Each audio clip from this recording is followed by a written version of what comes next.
जहां पर बद्रीनाथ धाम के माड़ा गांव के पास ग्लेशियर टूटा है और सड़क निर्माण में लगे 57 मजदूर बर्फ में दबे हुए हैं। आपको बता दें बीआरओ और प्रशासन ने रेस्क्यू कर 16 मजदूरों को निकाला है, तो वहीं 41 मजदूरों की तलाश लगातार जारी है। रास्ता पूरी तरह से बंद है। 20 किलोमीटर तक के दायरे में बर्फ से रास्ता बंद है। पुलिस और आईटीबीपी और एनडीआरएफ की टीमें मौजूद हैं। राज्य आपातकालीन परिचालन केंद्र में सीएम पुष्कर सिंह धामी खुद नजर बनाए हुए हैं। सीएम लगातार इस हादसे को लेकर मॉनिटरिंग कर रहे हैं और अधिकारियों से लगातार संपर्क में हैं। माड़ा गांव में हुई घटना को लेकर जानकारी ले रहे हैं। रेस्क्यू किए गए मजदूरों में 5 की हालत गंभीर बताई जा रही है। सरकार ने स्वास्थ्य विभाग को अलर्ट मोड पर रखा है। Rishikesh AIIMS hospital alert mode पर रखा गया है।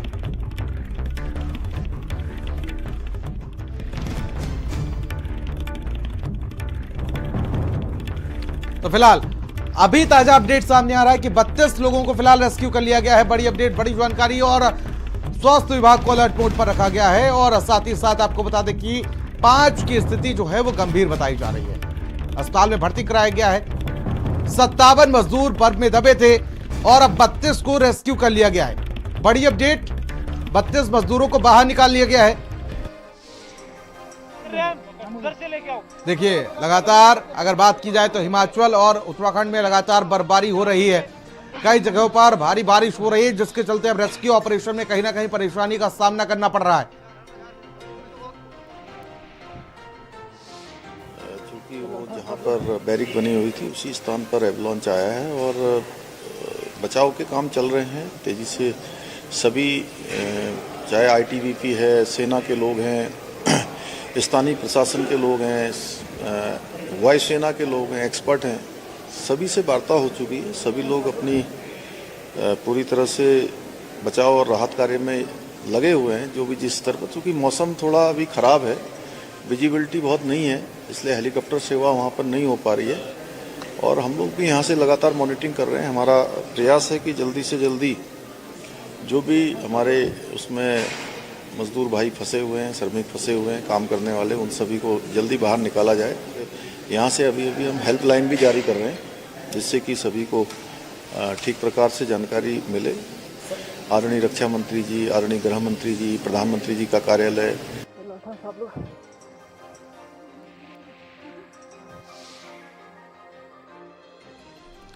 तो लगातार मुख्यमंत्री पुष्कर सिंह धामी खुद नजर बनाए हुए हैं और तमाम अपडेट्स पर खुद नजर बनाए हुए हैं। और साथ ही साथ आपको बता दें कि देखिए, रेस्क्यू ऑपरेशन लगातार जारी है और अब 32 लोगों को बाहर निकाल लिया गया है।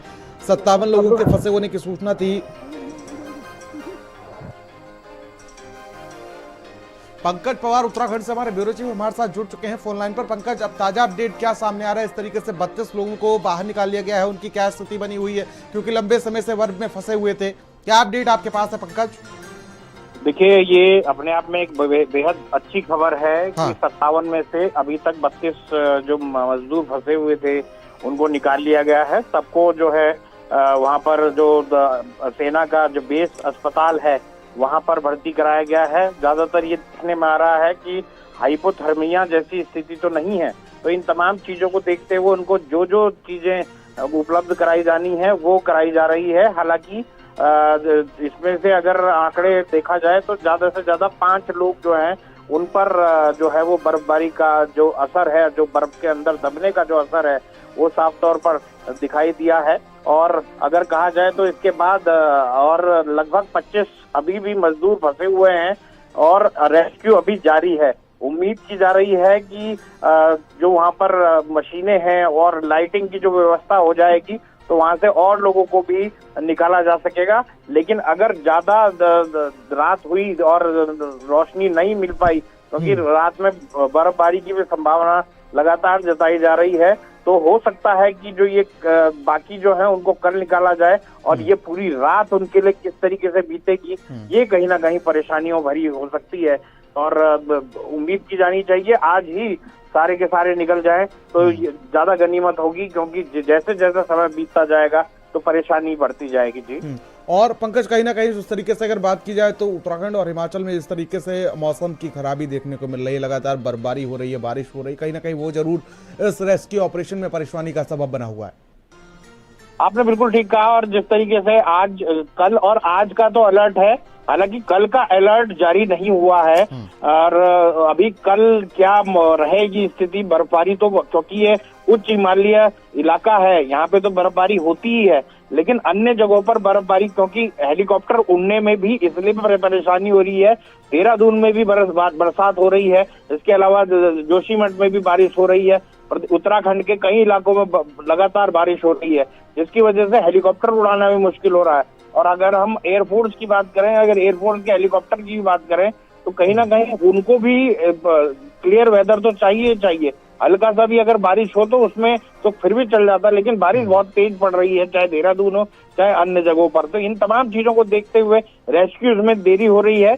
वहां पर तो उम्मीद है कि वहां पर कल बर्फबारी ना हो, लेकिन साथ साथ 8-8 फीट की जो बर्फ है वो कहीं ना कहीं परेशानी हुई है। और आपने वीडियो में देखा होगा कि किस तरीके से तमाम जगहों पर जगह बनाते हुए जो है वो जा रहे हैं। और अगर रेस्क्यू भी अगर करके ले जाना पड़ रहा है तो उससे आगे आगे मशीन चल रही है जिससे रास्ता साफ हो, ऐसा ना हो कि जो तमाम लोग बचा के ले जा रहे हैं वो भी उसी में फंसते हुए नजर आए। जी, और साथ ही साथ ये भी देखने को मिल रहा है, चाहे केंद्र सरकार हो, चाहे राज्य सरकार हो, चाहे जो तमाम एजेंसियां हैं वो लगातार नजर बनाए हुए हैं। देखिए, बिल्कुल आपने सही कहा। और ये चाहे वो गृह मंत्री हो चाहे प्रधानमंत्री हो, मुख्यमंत्री से उन्होंने तमाम अपडेट वो लगातार इसमें ले रहे हैं। और उनके द्वारा इस बात की भी ताकीद दी गई है कि अगर और फोर्स की जरूरत होगी, जैसे एनडीआरएफ की दो यूनिट जो है वो वहां से रवाना हो गई है, 2 टीमें जो है वो वहां से रवाना हो गई हैं और कुछ ही समय में जो है वो पहुंच जाएंगी। अगर ज्यादा की जरूरत पड़ेगी तो और भी टीम भेजने के निर्देश जो है गृह मंत्री ने दिए हैं। प्रधानमंत्री ने भी मुख्यमंत्री से चर्चा की है इस पूरे उसमें, जैसा रेस्क्यू चल रहा है और ये तमाम चीजें, इन तमाम उससे साफ तौर पर है कि केंद्र सरकार भी और राज्य सरकार भी इस मामले में बहुत गंभीर है। खुद मुख्यमंत्री ने आपदा कंट्रोल रूम में जाकर खुद जो है तमाम रेस्क्यू कार्यों का जायजा लिया।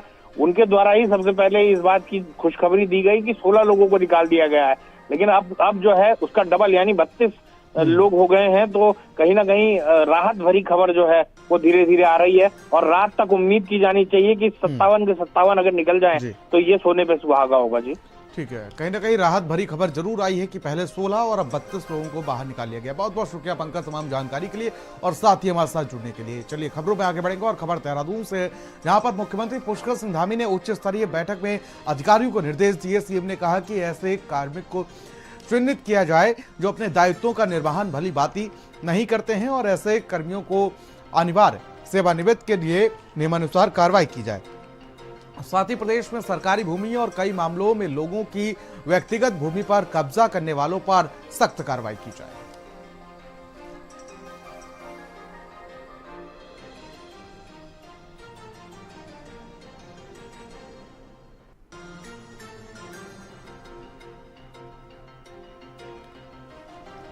तो सीएम पुष्कर सिंह धामी ने अधिकारियों को जरूरी दिशा निर्देश दिए हैं और ऐसे कर्मियों को चिन्हित करने के लिए कहा है जो अपने कामों में लापरवाही करते हैं और सख्त कार्रवाई करने के भी निर्देश दिए गए हैं।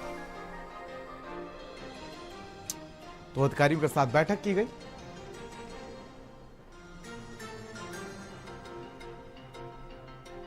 चलिए खबरों में आगे बढ़ेंगे और बद्रीनाथ धाम के माड़ा गांव के पास ग्लेशियर टूटा और सड़क निर्माण में 57 मजदूर बर्फ में दबे। तो वहीं आपको बता दें बीआरओ और प्रशासन ने रेस्क्यू कर 32 मजदूरों को बाहर निकाल लिया है। 25 मजदूरों की तलाश जारी है। आपको बता दें रास्ता पूरी तरीके से बंद है और साथ ही साथ अब 20 किलोमीटर के दायरे तक बर्फ के रास्ते जो हैं वो बंद हैं। तो वहीं पुलिस और आईटीबीपी और एनडीआरएफ की टीमें मौजूद हैं। लगातार रेस्क्यू ऑपरेशन लगातार जारी है। राज्य आपातकालीन परिचालन केंद्र में सीएम पुष्कर सिंह धामी खुद बैठकर मॉनिटरिंग कर रहे हैं। तमाम अधिकारियों से बातचीत कर रहे हैं। माड़ा गांव में घटना की जानकारी ले रहे हैं। रेस्क्यू में अगर बात की जाए तो अभी तक रेस्क्यू किए गए 5 की हालत गंभीर बताई जा रही है और सरकार ने स्वास्थ्य विभाग को भी अलर्ट मोड पर रखा है। Rishikesh AIIMS hospital alert mode पर है और साथ ही आपको बता दें कि लगातार अभी तक ये राहत भरी खबर जरूर है कि जो आंकड़ा 16 का था वो 32 पहुंच चुका है। हैवी स्नोफॉल होने से वहाँ पर जो हमारी माना में जो हमारी कंपनी डिप्लॉयड है, इसमें हमारे गश्त ऑफिसर भी हैं और हमारे ट्रूप्स भी हैं। तो उसके बगल में ही वहाँ पर करीब 1.5 किलोमीटर दूर के आसपास जो हमारा माना यानी कि चेक पोस्ट है और वो रास्ता घस्तौली को जाता है। तो वहाँ पर बीआरओ का जो कैंप है, due to heavy snowfall, due to avalanche, वो उसमें डैमेज हो गया और ऐसा पता चला है कि वास अवे हुआ है। तो वहाँ पर 57 लेबर्स के आसपास उसके अंदर लोग रह रहे थे जो बीआरओ के एम्प्लॉय थे, हैं वो। तो वो ड्यू टू हैवी स्नोफॉल वो वास अवे हुआ, और वास अवे होने से उन डैमेज हुए, तो वो ट्रैप हो गए। तो ट्रैप होने के बाद जैसे पता चला अर्ली मॉर्निंग में 4 बजे 5 बजे घटना हुआ, तो हमारी जो आईटीपी के जो वहाँ डिप्लॉयड है ट्रुप्स हमारे, वो तुरंत वहाँ पर रेस्क्यू रिलीफ का काम शुरू किए, और साथ साथ हमने कोशिश करके 10 लोगों को वहाँ से हमने रेस्क्यू रिलीव करके उनको एवेक्यूएट करके रिट्रीव किया। अभी वहाँ पर स्थिति थोड़ा सा कठिन है, क्योंकि लगातार बर्फबारी हो रही है, बरसात हो रही है, मौसम ख़राब है। जहाँ पर घटना घटी है वहाँ पे 6 से 7 फीट बर्फ़ पड़ी हुई है। इसके बावजूद हमारे 65 लोगों की टीम वहाँ पर रेस्क्यू के काम में लगी हुई है, और अभी तक 10 लोगों को निकाला गया है, बाकी लोगों को निकालने का काम किया जा रहा है, और हम उम्मीद करते हैं कि हम बहुत जल्दी सबको निकालने में सफल होंगे। इसमें हमने आर्मी के हेलीकॉप्टर से डिमांड किया है, आर्मी हेलीकॉप्टर देने को तैयार है, बट दिक्कत आ रही है कि मौसम ख़राब है, हेलीकॉप्टर जा नहीं सकता वहाँ पे अभी, और हम लोग मौसम खुलने का इंतजार कर रहे हैं। जो ही मौसम खुलता है तत्काल हम अत्यधिक मैन पावर वहाँ भेज कर रेस्क्यू के काम में तेज़ी लाएंगे। अभी सूचना प्राप्त हुई थी सुबह की माणा और माणा पास के बीच में एक अवलांच आया है, और वहाँ पे करीब 8 बंकर में 57 बीआरओ के लेबर्स जो वहाँ नियमित रूप से रहते हैं स्नो क्लियरिंग के लिए आर्मी मूवमेंट को देखते हुए, तो वो लोग वहाँ थे, और वो अभी ट्रैप्ड बताए जा रहे हैं। और उस एरिया में कोई कैजुअलिटी की सूचना हमारे पास नहीं आई है। ITBP, BRO, army, administration, police की टीम मोबिलाइज हो चुकी है, और हायर ऑफिशियल्स की तरफ से एनडीआरएफ की टीम, इंडियन एयरफोर्स की हेल्प सब हमें अवेलेबल कराई जा रही है। लगातार संपर्क में है सब लोग।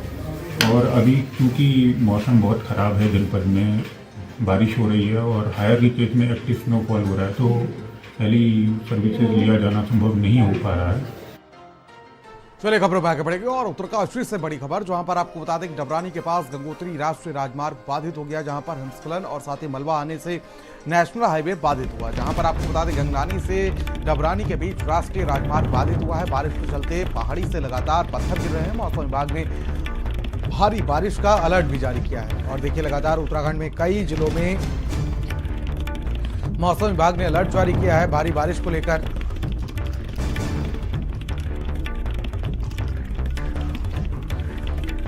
तो मौसम विभाग ने भारी बारिश का अलर्ट जारी किया है, और साथ ही साथ आपको बता दें कि नेशनल हाईवे बाधित हुआ है।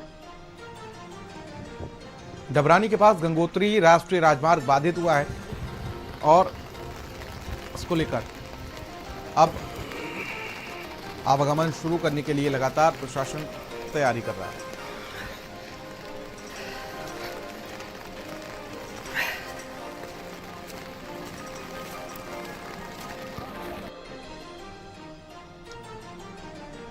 और खबर हरिद्वार से, जहां पर आपको बता दें कि जिलाधिकारी कामरेंद्र सिंह के निर्देश में आज राष्ट्रीय आपदा प्रबंधन प्राधिकरण के दिशा निर्देशों के अनुसार मॉक ड्रिल का आयोजन किया गया, और इस अभ्यास का उद्देश्य आपदा प्रबंधन की तैयारियों को परखना और किसी भी आपात स्थिति में त्वरित प्रतिक्रिया सुनिश्चित करना था।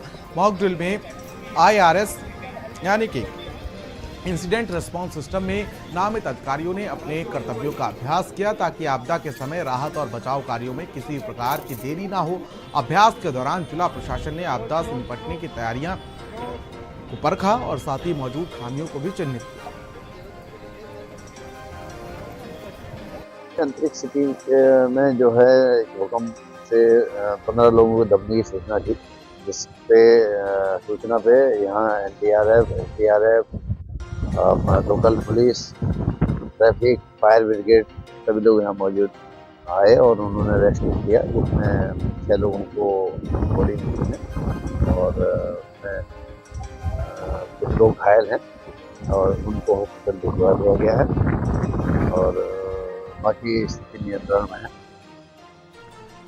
और हरिद्वार में उप निरीक्षक पद से पदोन्नति देकर भगवान सिंह महर और साथ ही प्रशांत बहुगुणा को इंस्पेक्टर बनाया गया है, और साथ ही SSP प्रवीण सिंह डोभाल ने कैंप ऑफिस में आयोजित कार्यक्रम में दोनों अधिकारियों को तीसरा स्टार और बैच पहनाया, और इस मौके पर SP सिटी पंकज गरोला सहित अन्य पुलिस अधिकारी भी मौजूद रहे।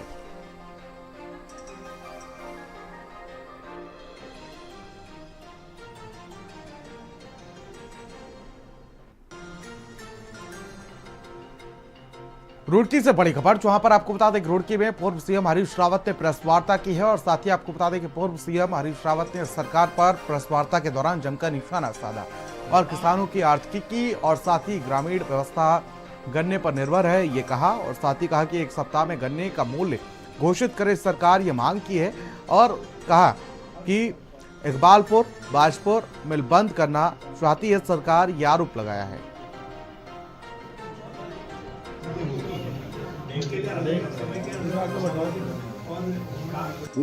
उत्तराखंड के गन्ने का मामला उत्तराखंड के संदर्भ में देखा जाना चाहिए, उत्तर प्रदेश का उत्तर प्रदेश के संदर्भ में देखना चाहिए।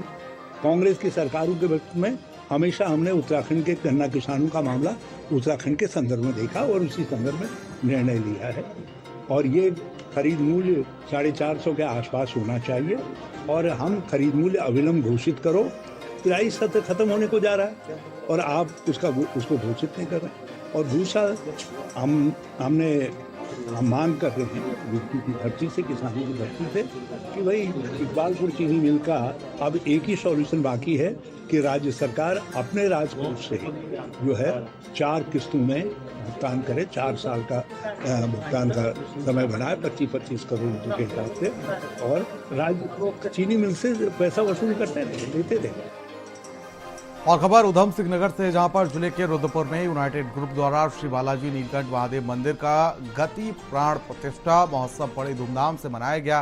महंत सिद्धेश्वर परम पूज्य रमेश वशिष्ठ द्वारा बड़े विधि विधान के साथ पूजा पाठ कर प्राण प्रतिष्ठा की गई। प्राण प्रतिष्ठा कार्यक्रम के दौरान विद्वान पंडितों द्वारा वेद मंत्रों का उच्चारण किया गया, जिससे संपूर्ण वातावरण भक्तिमय हो गया। इस अवसर पर भव्य शोभा यात्रा निकाली गई। कार्यक्रम के बाद विशाल भंडारे का भी आयोजन किया गया।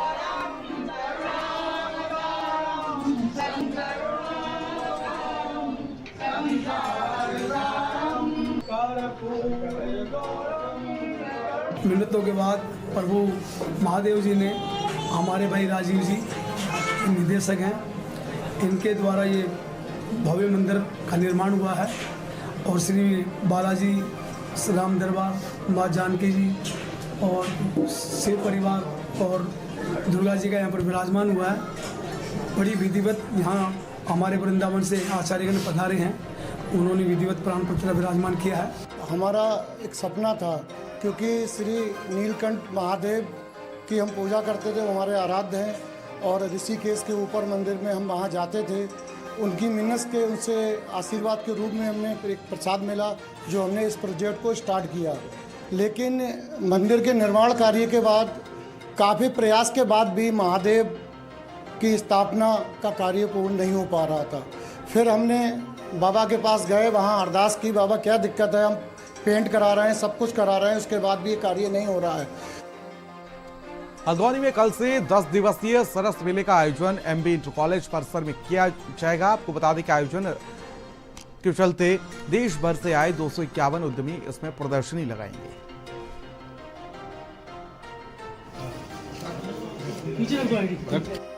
इस संबंध में हमारी समस्त तैयारियां पूरी हो चुकी हैं, जिसमें हमारी महिलाओं के द्वारा जो उत्पाद बनाए जा रहे हैं उनके प्रदर्शन का एक अवसर मिलेगा। इसमें उत्तराखंड में जनपद नैनीताल के अतिरिक्त सभी जनपदों और भारत सरकार के अन्य राज्यों की टीमें भी यहाँ पे आएंगी, जो अपने उत्पाद यहाँ प्रदर्शित करेंगी। इस बार सरस मेले में यही है कि हमने इसके साथ में कुछ गोष्ठियां आयोजित की है, बायर सेलर मीट का आयोजन किया है, फैशन शो का आयोजन किया है, कुछ नई तकनीकियों को भी यहाँ प्रदर्शित किया जाएगा, जिससे हमारे जो भी आम जनमानस है और हमारी जो महिलाएं हैं उसके बारे में जानकारी प्राप्त कर सकें। एप्पल को प्रमोशन के लिए हम लोग कोशिश कर रहे हैं कि हमारी बात चल रही है कि हम लोग एक इसमें फैशन शो एप्पल के ऊपर करें, जिसमें हमारी धार्मिक भावनाओं को ध्यान में रखते हुए इस फैशन टेक्नोलॉजी के साथ कैसे एप्पल को प्रमोट किया जाता है, इसके ऊपर कार्य किया जाता है। और खबर पौड़ी से, जहां पर बीते कुछ दिनों में एक युवक के लावली झील में डूबने से 2 युवकों के श्रीनगर स्थित अलकनंदा नदी में डूबने की घटनाओं का संज्ञान लेते हुए जिलाधिकारी डॉक्टर आशीष चौहान ने सिंचाई विभाग के अधिकारियों को लावली झील और श्रीनगर के उस संवेदनशील स्थलों पर तत्काल चेतावनी बोर्ड लगाने के निर्देश दिए हैं। उन्होंने आगे क्या कुछ कहा वो सुनिए आप। जो इरिगेशन डिपार्टमेंट है वो वहाँ पे एक डिस्प्ले बोर्ड भी लगाएगा, और साथ ही वहाँ के बच्चों को एजुकेट करने के लिए एजुकेशन डिपार्टमेंट को भी मेरी तरफ से डायरेक्शंस जाएंगे कि वो बच्चों को संबंध में जो भी ट्रेनिंग दी जानी है कि किस तरीके से वाटर बॉडीज को ट्रीट किया जाना है या उनमें प्रिकॉशंस रखे जाने, तो उस पर बच्चों को भी सेंसिटाइज या एजुकेट किया जाए।